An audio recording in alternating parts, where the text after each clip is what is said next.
Hey everybody, Stefan here on GenderqueerChat.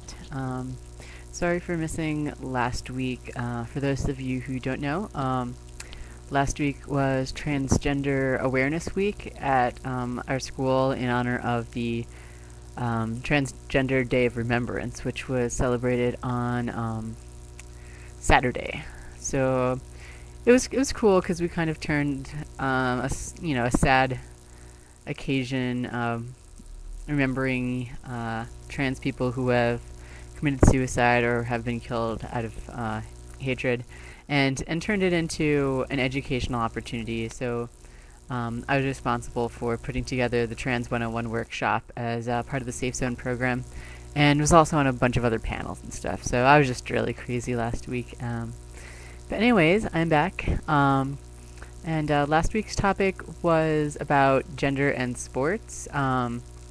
So, yay for Kai. Kai Allums, who just became the first out transgender NCAA Division I athlete. I mean, there's definitely been trans athletes before, but this is definitely good for bringing these issues into the spotlight. And I think that they handled it really well. In terms of my experiences with gender in sports, it's kind of interesting. I mean, I've always been really involved in sports, except since going to college, I got really more not as much time and stuff like that since doing schoolwork all the time. But all through my childhood and high school and everything, I was on the soccer team and track and field, and I did basketball for a semester, and I don't know, a bunch of other stuff. So I was always really active. When I was around between 10 and 14, there I was really, really good at soccer, so I wanted to join the traveling team, like the elite team of the area, I guess. And so just not just at my school, but all over the capital district. And so there was actually not enough girls for a girls team, so I actually played on the boys team for several years and got along well with everybody. There was like two other girls when I started, so that was pretty cool. And then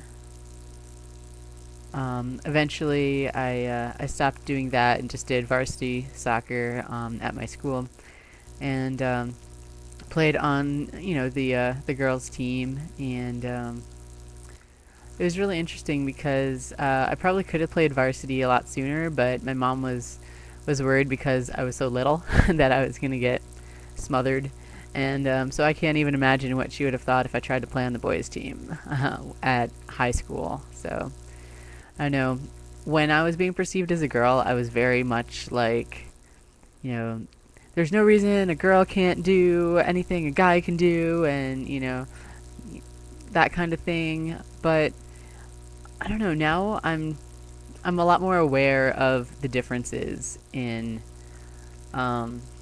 like physical strength and things. Like, obviously there are some women who can match a man's strength and things like that, but testosterone is super strong as a hormone, and I don't know. It would depend on the sport and the intensity and things like that, whether I would want to compete as a guy. Right now, I'd probably be more comfortable joining a co-ed team,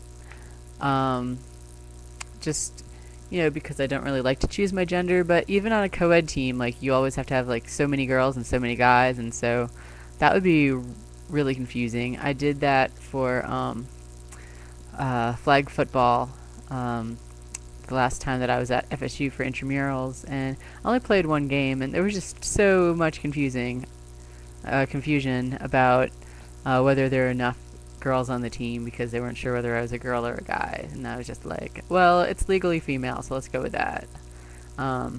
But the intramural office was cool because they said basically you need to play as your legal gender unless you come to us and we'll decide on a case-by-case basis if you want to change that designation. So they're really open to trans people playing, but you still have to choose one. So yeah, I don't know. I've thought a little bit more about being on a women's team recently, if if it would work out kind of like Kai and be like, okay, well, I'm a boy on a girls team, but I'm not taking T or anything that would give me a competitive advantage. So I don't know. I just, in general, am more comfortable with female-bodied people. But I mean, I don't know. Maybe I should just branch out a little bit more. I don't know. So yeah, it would be ideal if there was some sort of team where gender didn't matter at all. So, but sports seem to be one of the last frontiers of gender awesomeness. So we'll see how that goes.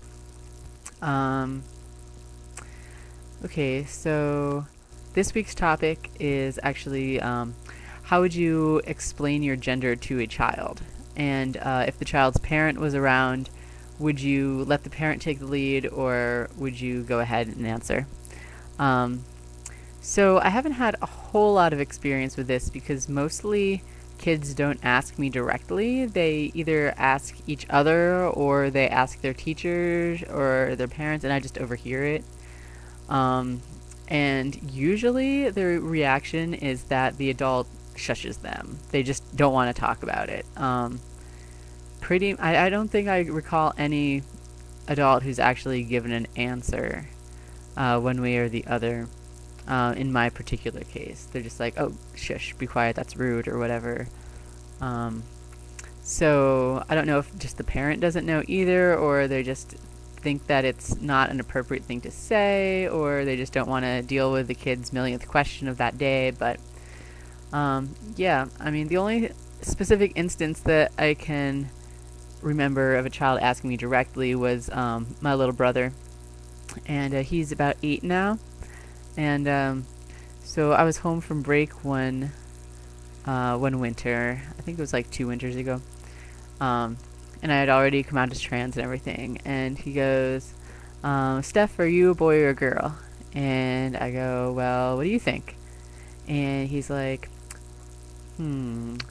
"Well, you have short hair and you like to skateboard, so I think you're a boy." And I go, "Okay, that's cool." So, I mean, even though that's based on, gendered stereotypes, like, little kids are pretty smart and they know things. And yeah, so that was really good. He still gets pronouns and stuff mixed up, but he's like really adorable. He's like, "I love Steph. She's the best brother ever." So that's awesome.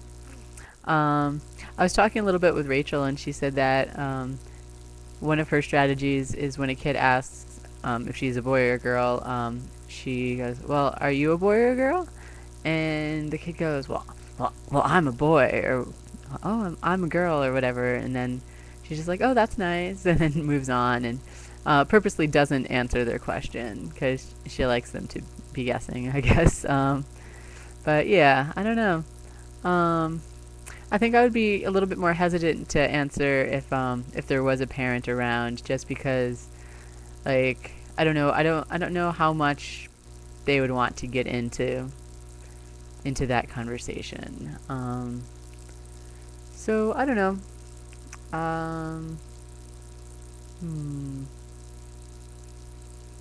I guess that's all I gotta say on that topic, and I really look forward to hearing everybody else's videos and see what they would do in a similar situation. Alright, talk to you later.